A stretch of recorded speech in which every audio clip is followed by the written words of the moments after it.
जय जगन्नाथ नमस्कार।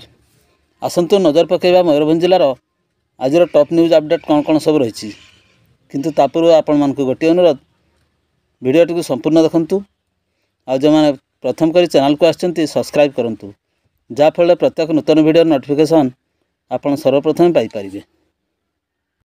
आज प्रथम खबर रविवार पूर्वाह्न 11:35 समय बड़जामणी गाँ छकरू स्पष्ट दिवालोकरे छेली चोरी करी चंपट मारुथिबा दुई लुटेरांकर फोटो सीसीटीवी कैमेरारे कैद होईची। बड़जामणी ग्रामर गदाधर महांतर छेली गुड़िक गाँ मुंडरे चरुथुवा समय वर्षा आसबारू रास्ता पार्श्व दुकान घर पिंडा को पलाई जाइथिले। यार सुजोग नहीं दुई चोर बाइक जोगे गदाधर छेली को चोराई नहीं आखिपिछड़ाके घटनास्थल चंपट मारी। तेबे छेली चोरी करी चंपट मारुथिबा समय दुई जनकर फोटो सीसीटीवी कैमेरारे कैद हो जाइथिला। सीसीटीवी कैमेरार कैद दृश्य को आधार करी खोजाखोजी आरंभ करिसेंती गाँ लोक माने। परवर्ती खबर गम्हारिया पलतल को खसला बोलेरो। रविवार अपराह्न 2टा समय जातीय राजपथ 220 रे द्रुत गति जाऊथवा बोलेरो टायर फाटी जिबारु भारसाम्य हराई गम्हारिया पलतल को खसी पड़िथिला। घटना पर खबर पाई स्थानीय लोक मैंने सेठाकू जाई यात्री मानक उद्धार करथिले। एही दुर्घटना रे गाड़ी रे थिबा यात्री माने अल्पके बर्ती जाइथिबा देखिबाकू मिलिथिला। परवर्ती खबर देवनदी पल निकट में बाइक दुर्घटना युवक गुरुतर। करंजा सहर साहारपड़ा जाउथबा रास्तार देवनदी पल निकट राति प्राय 9टा समय एक बाइक भारसाम्य हराई दुर्घटना हेबा द्वारा चालक गुरुतर होइथिबा निकटस्थ ग्रामवासी पाखरु सूचना मिली। साहारपड़ा पटू करंजा सहर अभिमुखे आसुवा युवक जनक दुर्घटनाग्रस्त होगा पर अवस्था गुरुतर थिबा देखि स्थानीय लोके 108 आम्बुलेंस जोगे तांको करंजा मेडिकल रे भर्ती करथिले। युवकंकर परिचय वर्तमान सुधा मिल पारि नै। परवर्ती खबर निशिदपुर गाँ निकट हाईवा धक्का विद्युत खुंट क्षतिग्रस्त। सकाळ 11टा समय बलदा थाना अंतर्गत रांची विजयवाड़ा 220 जातीय राजपथ निशिदपुर गाँ ठारे एक हाईवा रास्ता पार्श्व थिबा एक विद्युत खुंट को धक्का देबारु खुंटटी भांगी चूरमार हो जाइथिला। दुर्घटना घटाई हाईवा चालक घटनास्थल फेरार हो जाइछि। पुलिस हाईवा को जबत करी घटनार अधिक तदंत जारी रखिछि। परवर्ती खबर बिजातला गाँ निकट में बाइक रु खसी पड़ी महिला गुरुतर। अल्पके भरतिला 10 मासर शिशु। सकाळ 11टा समय बिजातला गाँ निकट मुख्य मार्ग में बाइक जोगे जाउथबा दंपति शिशु सहित महिलांकर शाढ़ी बाइक्र चके तल लगिबारु से तलू खसी पड़ते। यापर महिला फुलमणि बास्के को गुरुतर अवस्था रायरंगपुर डाक्तरखाना भर्ती कराइथिला। अन्य पक्षरे बाइक रु खसी पड़ला 10 मासर शिशु अल्पके बर्ती जाइथिबा देखिबाकू मिलिथिला। परवर्ती खबर चित्रोड़ा ठारे मोरडा तहसिल कार्यालय उद्घाटन कले मंत्री कृष्णचंद्र महापात्र। मयूरभंज जिलार मोरडा निर्वाचन मंडली अधीन चित्रोड़ा ठारे रविवार दिवा 12 घटिका समय नूतन तहसिल कार्यालय को शुभोद्घाटन करिसेंती मंत्री कृष्णचंद्र महापात्र। एही कार्यक्रम रे मंत्री सह पंचायत अध्यक्ष स्थानीय जिला परिषद सभ्य एवं विभागीय अधिकारी उपस्थित थिबा देखिबाकू मिलिथिला। परवर्ती खबर शुक्रल विभिन्न स्थान रे कृषि उद्यान सहायता करा जायथिबा चाष कार्य को बुली देखिले अधिकारी। मयूरभंज जिला जयपुर तहसिल अधीन शुक्रल विभिन्न स्थान उद्यान विभाग तरफ विभिन्न प्रकार उन्नत मानर परिबा चाष कराउछि। चाषी को गभीर नलकूप खनन सहित सूर्य रश्मि चालित शीतल भंडार मध्य उपलब्ध करा जायछि। उद्यान विभागर एक टीम एही स्थान गुड़िक परिदर्शन करने सहित चाषी सहित सीधा सड़क आलोचना करथिले।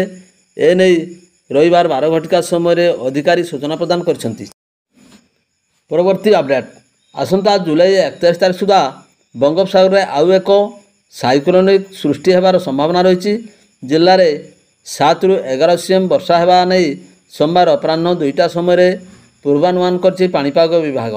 एनिमते जनसाधारण मानक सतर्कता अवलंबन करने सह प्रशासन सतर्क रहिबा को परामर्श देछि। बारिपदा स्थित जिला मुख्य चिकित्सालय एएनएम प्रशिक्षण कक्ष ठारे विश्व हेपाटाइटिस दिवस पालित जोगदेले विधायक।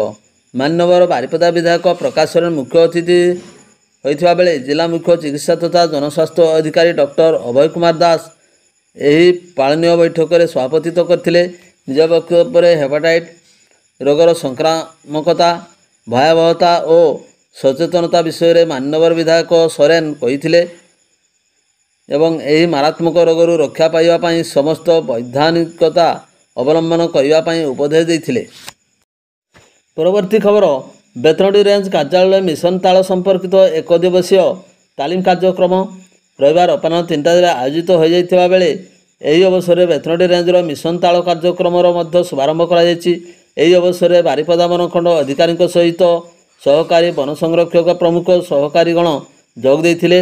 ରେଞ୍ଜର ମନୋହର ଖାଁଙ୍କ ସଂଯୋଜନା ଏବଂ ପରିଚାଳନାରେ ଆୟୋଜିତ ତାଲିମ କାର୍ଯ୍ୟକ୍ରମରେ ଡିଏଫ୍ଓ ଏ ଉମାଶଙ୍କର ଏବଂ ଏସିଏଫ୍ ରବିନାରାୟଣ ମହାନ୍ତି ପ୍ରମୁଖ ଅଧିକାରୀଗଣ ବଜ୍ରଘାତରୁ ମଣିଷ ତଥା ଜୀବଜନ୍ତୁଙ୍କୁ ସୁରକ୍ଷା ଦେବା ନିମନ୍ତେ ତାଳ ଗଛର ଆବଶ୍ୟକତା ଏବଂ ଗୁରୁତ୍ୱପୂର୍ଣ୍ଣ ଭୂମିକା ଉପରେ ଆଲୋଚନା କରିବା ସହିତ କିଭଳି ତାଳ ଗଛ ଲଗାଯିବ ସେ ନେଇ ତାଲିମ ପ୍ରଦାନ କରିଛନ୍ତି।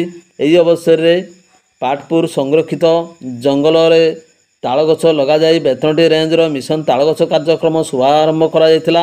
ପରିଚାଳନାରେ ବନପାଳ ପ୍ରଶାନ୍ତ ସିଂ ସାମନ୍ତ, କୃଷ୍ଣଚନ୍ଦ୍ରପୁର ବନପାଳ ଚିନ୍ତାମଣି ମହାପାତ୍ର, ବଡ଼ାମପୁର ବନପାଳ ଦୀପକ ପାତ୍ର ସମେତ ବନରକ୍ଷୀ ଏବଂ ପାରା ବନରକ୍ଷୀ କର୍ମଚାରୀମାନେ ତଥା ଗଜସାଥୀ ପ୍ରମୁଖ ସାମିଲ ଥିବା ଦେଖିବାକୁ ମିଳିଥିଲା।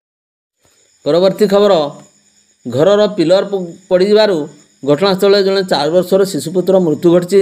ରରୁଆଁ ଥାନାଠାରୁ 1.5 କିଲୋମିଟର ଦୂର ମେଣ୍ଢାମୁଣ୍ଡି ଗ୍ରାମରେ ଏହିଭଳି ସ୍ପର୍ଶକାତରତା ଘଟଣା ଦେଖିବାକୁ ମିଳିଛି।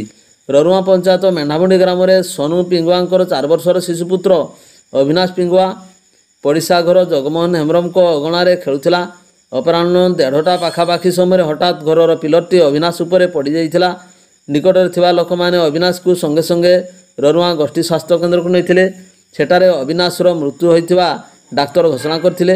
ଖବର ପାଇ ରରୁଆଁ ଥାନା ଅଧିକାରୀ ସୁମନ୍ତ ସେଠୀ, ଏଏସ୍ଆଇ ତପନ ବାରିକ, ବିବେକାନନ୍ଦ ବେହେରା ରରୁଆଁ ଗୋଷ୍ଠୀ ସ୍ୱାସ୍ଥ୍ୟକେନ୍ଦ୍ରରେ ପହଞ୍ଚି ମୃତ ଅବିନାଶର ଶବ ବ୍ୟବଚ୍ଛେଦ ପାଇଁ କରଞ୍ଜିଆ ଉପଖଣ୍ଡ ଚିକିତ୍ସାଳୟକୁ ପଠାଇ ଥାନାରେ ଏକ ଅପମୃତ୍ୟୁ ମାମଲା ରୁଜୁ କରିଛନ୍ତି। ସୋନୁ ପିଙ୍ଗୁଆ ଅତ୍ୟନ୍ତ ଗରିବ ଶ୍ରେଣୀର ହୋଇଥିବାରୁ ତୁରନ୍ତ ସରକାରୀ ସହାୟତା ଯୋଗାଇ ଦେବାକୁ ଗ୍ରାମବାସୀ ଦାବି କରିଛନ୍ତି। ପରବର୍ତ୍ତୀ ଖବର, ରାଜଗୋବିନ୍ଦପୁର ବ୍ଲକ ବଡ଼ାମପୁର ପଞ୍ଚାୟତ ପଥରଚାଟିଆ ଗ୍ରାମରେ ସୁମାରାମଙ୍କର ପୁଅ ଦୀପିନା ବୟସ 26 ବର୍ଷ ସକାଳେ ବେକରେ ଫାଶୀ ଲଗାଇ ଆତ୍ମହତ୍ୟା କରିଥିବା ଅଭିଯୋଗ ହୋଇଛି। ସୂଚନା ଅନୁଯାୟୀ ଦୀପିନା ଏବଂ ତାଙ୍କ ପତ୍ନୀଙ୍କ ମଧ୍ୟରେ ପ୍ରାୟ ସମୟରେ ଝଗଡ଼ା ହେବାରୁ ପତ୍ନୀ ବାପ ଘରକୁ ପଳାଇ ଯାଇଥିବା ବେଳେ ଏନେଇ 15 ଦିନ ତଳେ ରାଜଗୋବିନ୍ଦପୁର ଥାନାରେ ଅଭିଯୋଗ ବି କରିଥିଲେ। ଏହି ଦମ୍ପତିଙ୍କ 2 ବର୍ଷର ଏକ ପୁଅ ଅଛି। ପାରିବାରିକ ସମସ୍ୟାରୁ ମାନସିକ ଭାରସାମ୍ୟ ହରାଇ ଦୀପିନା ଆତ୍ମହତ୍ୟା କରିଥିବା ପୁଲିସ ସନ୍ଦେହ କରୁଛି। ଭିଡ଼ିଓଟିକୁ ଶେଷ ପର୍ଯ୍ୟନ୍ତ ଦେଖିଥିବାରୁ ଅନେକ ଅନେକ ଧନ୍ୟବାଦ।